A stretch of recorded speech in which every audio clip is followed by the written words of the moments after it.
mempersiapkan hati dan pikiran kita untuk mendengarkan renungan harian kita hari ini.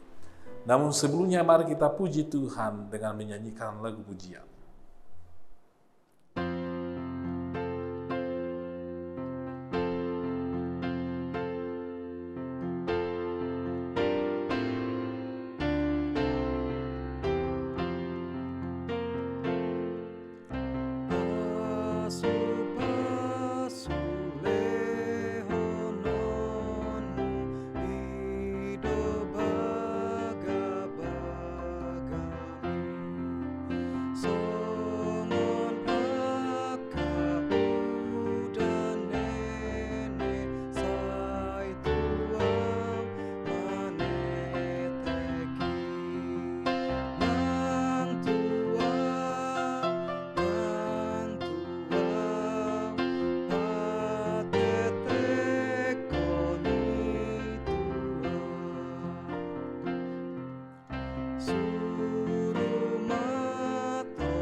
Kasih karunia yang dari Allah Bapa dan dari anaknya Tuhan Yesus Kristus menyertai saudara-saudara sekalian. Amin. Bapak, Ibu, dan saudara-saudari, di hari ini firman Tuhan yang menyapa kita adalah dari Zakaria 8 ayat 13. Demikian firman Tuhan. Dan kalau dahulu kamu telah menjadi kutuk di antara bangsa-bangsa, hai kaum Yehuda dan kaum Israel, maka sekarang aku akan menyelamatkan kamu, sehingga kamu menjadi berkat. Janganlah takut, kuatkanlah hatimu. Demikian pembacaan firman Tuhan, Bapak, Ibu, dan saudara-saudari.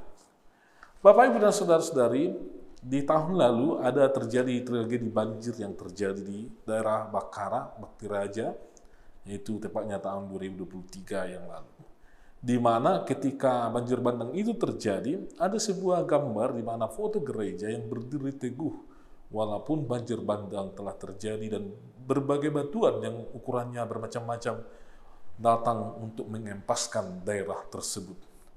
Lalu karena bangunan gereja tersebut berdiri kokoh di sana, banyak orang yang menyatakan bahwa Allah yang melindungi gereja tersebut.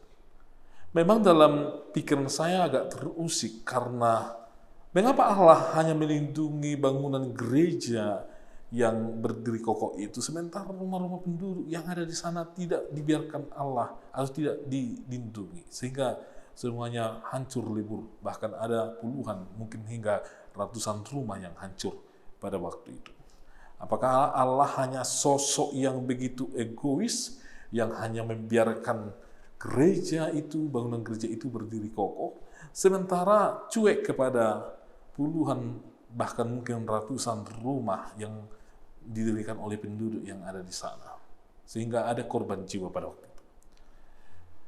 Mari kita lihat bagaimana Zakaria pada waktu itu, Bapak, Ibu, dan saudara-saudari, menghadapi umat Israel yang kembali dari pembuangan Babilonia, di mana di Babilonia mereka sebenarnya sudah sangat menderita akibat dari penindasan orang-orang Babilonia.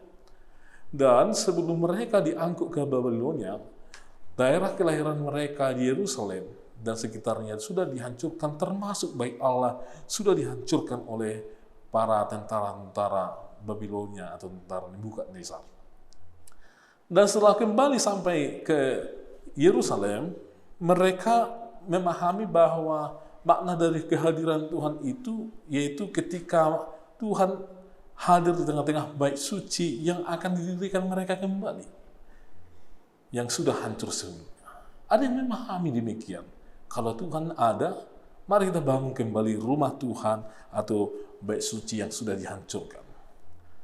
Ada juga yang memahami kalau Tuhan benar-benar ada, maka Tuhan akan mengirimkan kepada kita para pemimpin-pemimpin yang karismatis, para pemimpin-pemimpin yang hebat, yang luar biasa, bahkan yang sering diharapkan mereka, yaitu seorang Mesias atau Juru Selamat yang menyelamatkan daerah mereka, kondisi mereka yang mengerikan setelah mereka sampai di Yerusalem yang hancur itu, Bapak Ibu Saudara-saudari. Namun, Zakaria dalam nas kita hari ini mengingatkan bahwa Allah akan menyelamatkan umatnya, bangsa Israel, atau siapapun itu, bukan hanya sebagai tanda supaya mereka membangun bangunan-bangunan yang besar, bukan supaya hanya mereka menghadirkan para pemimpin-pemimpin yang besar, tetapi Allah akan menyelamatkan umatnya, dan pasti menyelamatkan umatnya. Umatnya itu menjadi berkat kemanapun. Kalau dahulu kehadiran mereka adalah menjadi kutuk bagi siapa saja, tetapi ketika Tuhan sudah menyelamatkan mereka, mereka akan hadir di mana saja menjadi berkat, Bapak, Ibu, dan Saudara-saudara. Jadi makna kehadiran dari orang-orang yang diselamatkan oleh Allah itu adalah supaya menjadi berkat, bukan hanya sebatas untuk membangun bangunan-bangunan yang megah, yang dimaknai sebagai tanda kehadiran dari Allah. Bukan hanya untuk supaya mereka memilih atau menghadirkan para pemimpin-pemimpin hebat, bukan. Tetapi jauh lebih dari situ, supaya setiap orang yang diselamatkan itu, di mana dia hidup menjadi berkat, di mana dia bergaul menjadi berkat, di mana dia bekerja menjadi berkat, di mana dia membentuk keluarga menjadi berkat bagi sekelilingnya, Bapak, Ibu, dan Saudara-saudari. Dan ini pasti menjadi motto dari kehidupan kita, orang Kristen, orang percaya. Di mana kita hadir, kita harus menjadi berkat. Dengan siapa kita bergaul, kita harus menjadi berkat. Menghadirkan makna kerajaan Allah di tengah-tengah dunia ini, yaitu membawa damai sejahtera dan menjadi berkat bagi sekitar kita. Jika seandainya ditanya kepada kita, Bapak, Ibu, dan Saudara-saudari, siapakah Yesus itu bagi kita? Banyak orang yang langsung merujuk bahwa Yesus itulah Juru Selamat. Yesus itu adalah Sang Penebus. Yesus itu adalah David yang luar biasa, Sang Penyembuh, dan berbagai hal sebutan orang tentang siapa Yesus. Namun ketika Yohanes diperhadapkan dengan situasi itu, Yohanes mencari tahu siapa sebenarnya Yesus itu. Di Matius 11 ayat 2 sampai dengan 6, ketika Yohanes menyuruh untuk mengetahui, untuk meneliti siapa itu Yesus sebenarnya, dia menyuruh murid-muridnya untuk meneliti dan menanyakan kepada Yesus itu. Demikian isinya. Di dalam penjara, Yohanes mendengar tentang pekerjaan Yesus, lalu menyuruh murid-muridnya bertanya kepadanya, "Engkaukah yang akan datang itu, atau haruskah kami menantikan orang lain?" Yesus menjawab mereka, "Pergilah dan katakanlah kepada Yohanes apa yang telah kamu dengar dan kamu lihat. Orang buta melihat, orang lumpuh berjalan, orang kusta menjadi tahir, orang tuli mendengar, orang mati dibangkitkan, dan kepada orang miskin diberitakan kabar baik. Dan berbahagialah orang yang tidak menjadi kecewa dan menolak." Artinya, Bapak, Ibu, dan Saudara-saudari, penulis Matius melihat Yesus bukan hanya sebatas Yesus yang fisik, yang jasmani, tetapi makna dari kehadiran Yesus adalah ketika ada berkat terjadi di tengah-tengah kehidupan orang lumpuh, orang buta, orang kusta, orang yang sakit, bahkan orang yang miskin sekalipun. Ketika Kristus hadir di sana, ada terjadi sesuatu perubahan yang membuat mereka bersuka cita. Mereka merasa diberkati. Untuk itu, Bapak, Ibu, dan Saudara-saudari, siapa Yesus bagi kita saat ini? Bagaimanakah cara kita menghadirkan makna kehadiran Kristus di tengah-tengah kehidupan kita sekarang ini, Bapak, Ibu, dan Saudara-saudari? Tentu, Bapak, Ibu, dan Saudara-saudari, jika kita melakukan apa yang sudah dikerjakan oleh Kristus, menolong, memaafkan, mengasihi, melayani, itulah makna kehadiran Kristus yang harus kita wujudkan di tengah-tengah kehidupan kita senantiasa. Oleh sebab itu, Bapak, Ibu, dan Saudara-saudari, mari kita wujudkan makna kehadiran Kristus dari tengah-tengah kehidupan kita, agar kita menjadi berkat di mana kita berada. Amin. Terima kasih ya Tuhan atas berkat-Mu dalam hidup kami. Terima kasih ya Tuhan, karena Tuhan telah mengubah kami dari orang-orang yang terkutuk menjadi orang-orang yang membawa berkat.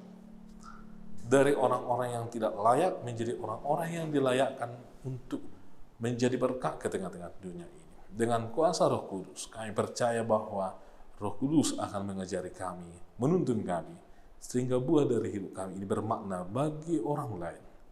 Dan nama Tuhan semakin dimuliakan. Tuhanlah yang melindungi umat Tuhan dimanapun berada. Lindungi keluarga dari umat Tuhan, berkati pekerjaan dari jemaat-Mu ya Tuhan. Dan karenanya Tuhan yang memberkati pelayanan di tengah-tengah gereja, sehingga nama Tuhan semakin dimuliakan dan umat Tuhan semakin terberkati karena pelayanan yang dilakukan oleh gereja. Ya Tuhan, kami serahkan hidup kami, jiwa kami hanya ke dalam tangan Tuhan, serta ampuni kami atas segala dosa dan pelanggaran kami, sehingga kami layak di hadapan-Mu. Hanya dalam Kristus Yesus kami berdoa. Amin. Anugerah dari Tuhan Yesus Kristus, kasih setia dari Allah Bapa, dan persekutuan dari Roh Kudus menyertai kamu sekalian. Amin.